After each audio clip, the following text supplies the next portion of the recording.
The story begins in a dark forest, where Khazal, once hailed as one of the legendary heroes who defended the Empire from the Lord of Shadows, finds himself consumed by betrayal.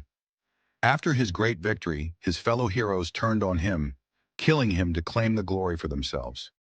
Years later, Khazal has returned from death, driven by an unrelenting thirst for revenge. The seven who betrayed him are now celebrated as the legendary heroes, and their nation has risen to prominence, revered by the world.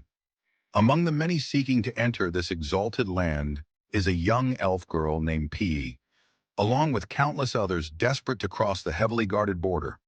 Their attempts are futile, as border patrols capture them swiftly. By the rules of the land, anyone caught sneaking in faces execution. The chief warrior monk, Rashab, holds public executions as both a deterrent and a spectacle, which he enjoys with a disturbing zeal. Smiling, he orders the captives to be hoisted up and repeatedly stabbed, their screams echoing as the crowd looks on. After the executions, Rashab reminds the spectators that legal passage is possible with a travel pass, though acquiring one requires hefty bribes.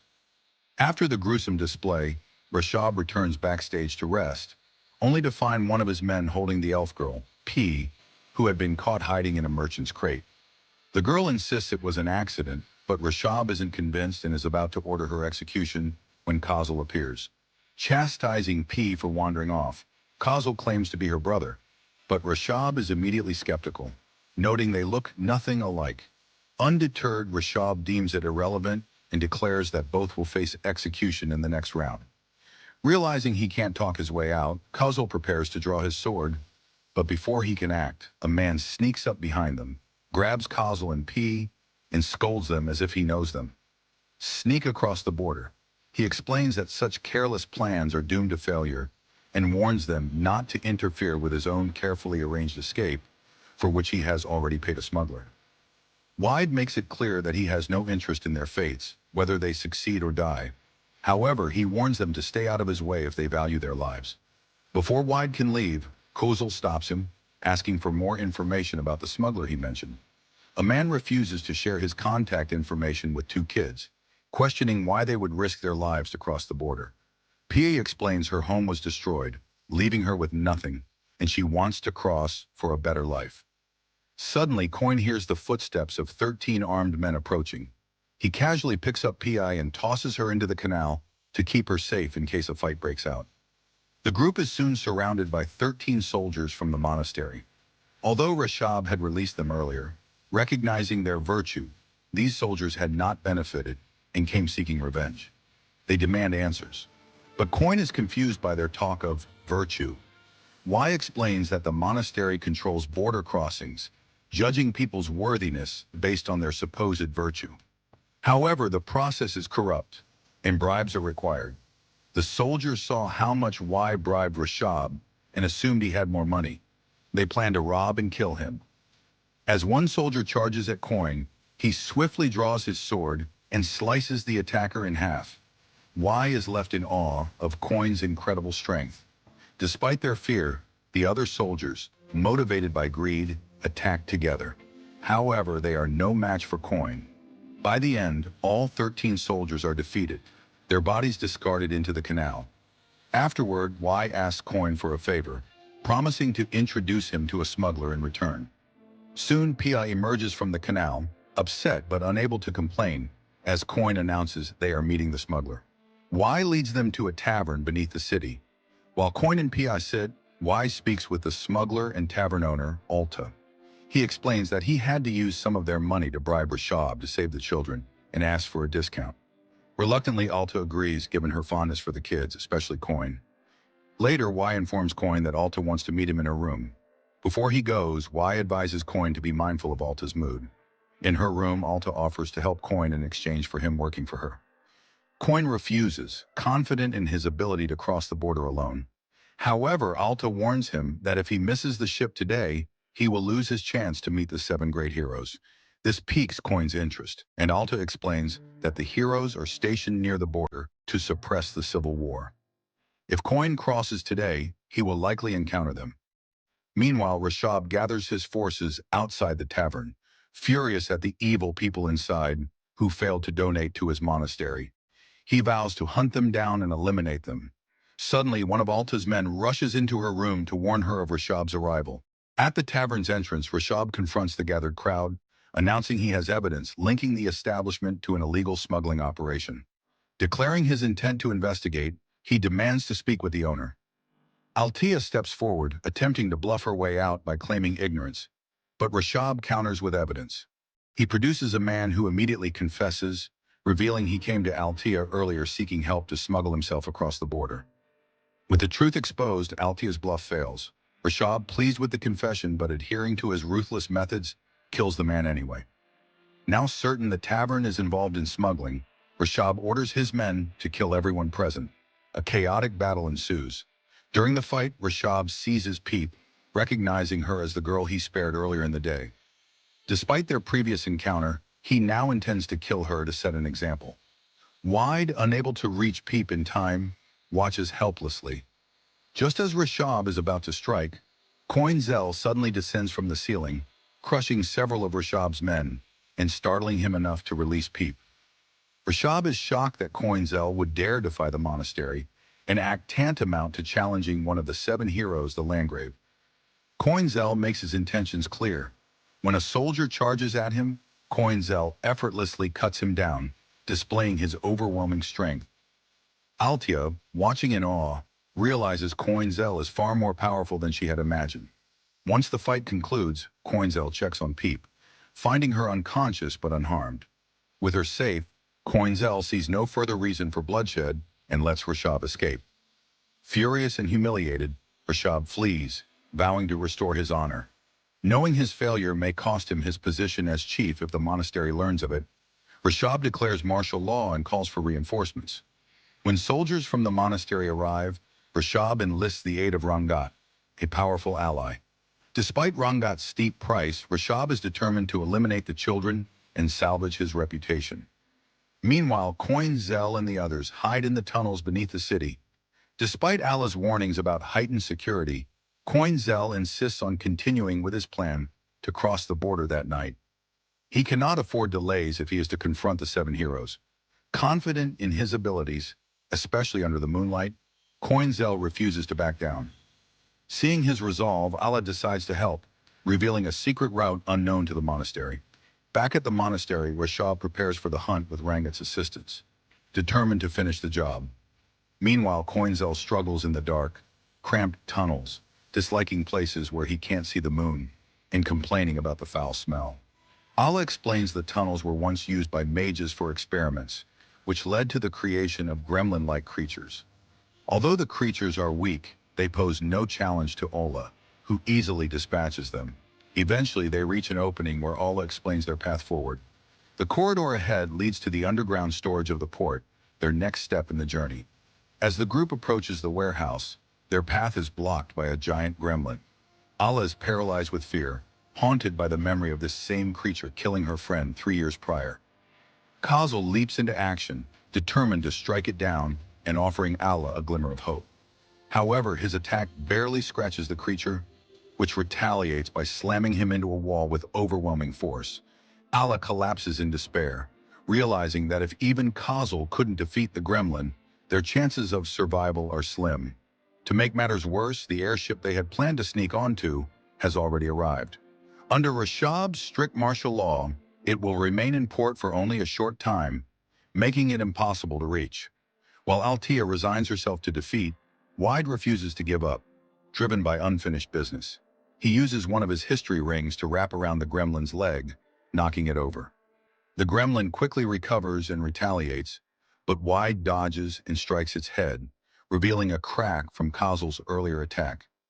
For a moment, Wide believes they might have a chance, until he too is grabbed and slammed into a wall, leaving him unable to fight.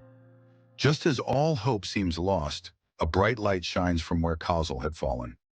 Moments later, Kazal rises to his feet, thanking the gremlin for its earlier punch, which opened a hole in the ceiling and allowed him to see the moon. Restored to full strength, Kazal engages the gremlin once more. Though the gremlin scoffs at Kazal's initial attack, calling it weak, its body suddenly splits in two. With the gremlin defeated, Kozul urges Wide to get back on his feet. They must hurry if they hope to catch the airship. As they prepare to leave, Kozul senses another attack. Moments later, a massive blast obliterates the gremlin's remains. The source of the attack is revealed to be Rangat, wielding a powerful magic sword. Confident in Rangat's abilities, Rashab believes this is the perfect opportunity to finally eliminate Kozul. Kozul regains consciousness on one of the monastery's lower floors and recognizes the area. Before he can find a way out, Rashab corners him. Surprised that Kozul survived the fall, Rashab mocks him, saying it doesn't matter. He plans to finish him off here. Rashab notes that Kozul gains strength from moonlight, but this is the deepest part of the monastery, where no moonlight will ever reach. Furthermore, the area is guarded by the monastery's strongest warriors, the Holy Guardian Brotherhood.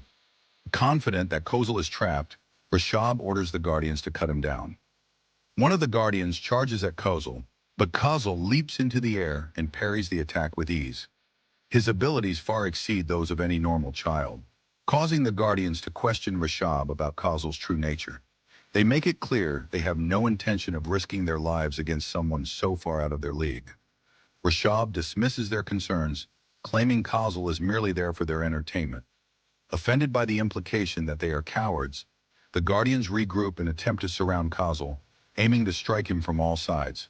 However, Kozul effortlessly evades their coordinated assault, showcasing his superior skill. Despite his weakened state, Kozul chooses a quicker solution rather than fighting the Guardians head-on. He dashes toward Rashab, who panics and tries to flee, squealing for the Guardians to save him.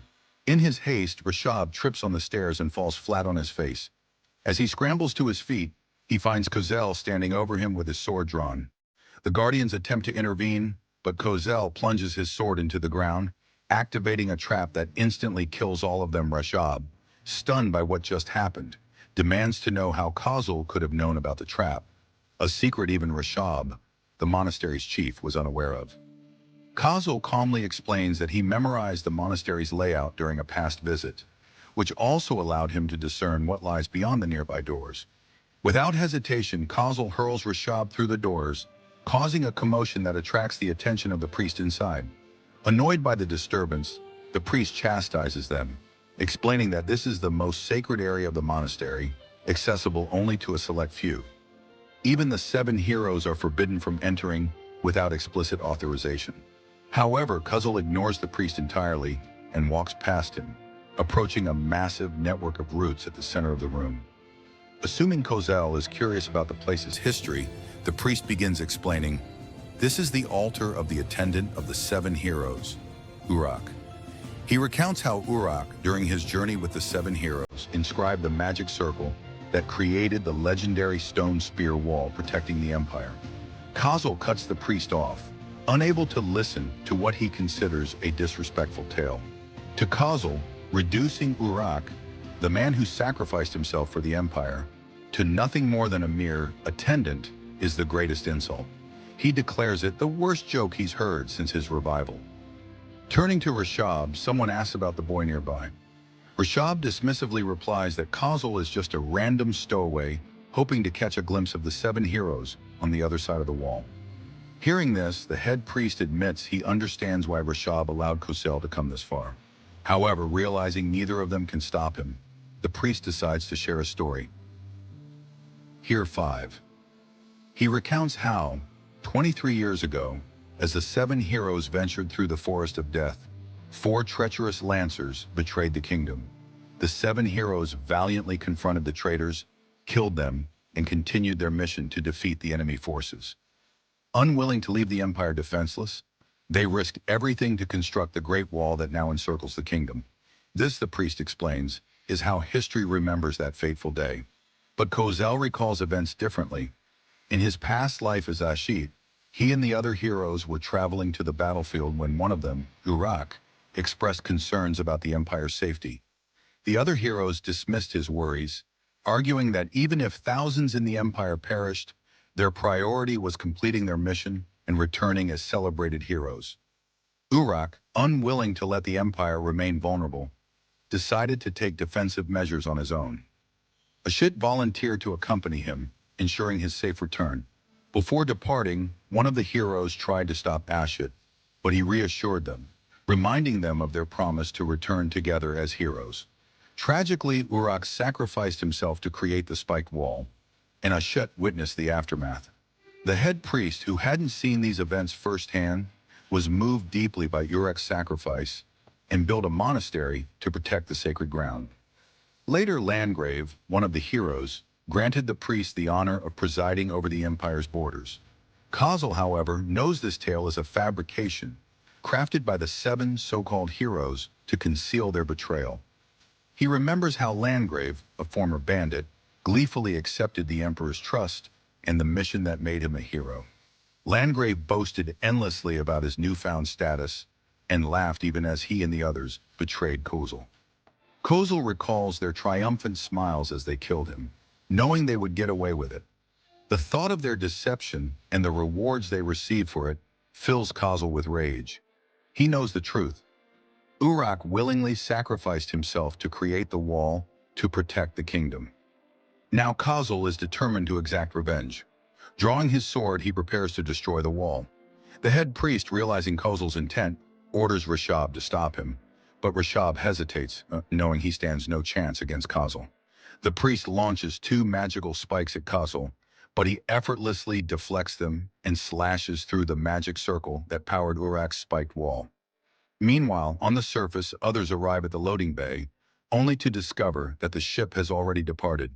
Their situation worsens when they are surrounded by soldiers, seemingly at the end of their journey. Suddenly, the walls surrounding the empire collapse, bringing down the monastery along with them.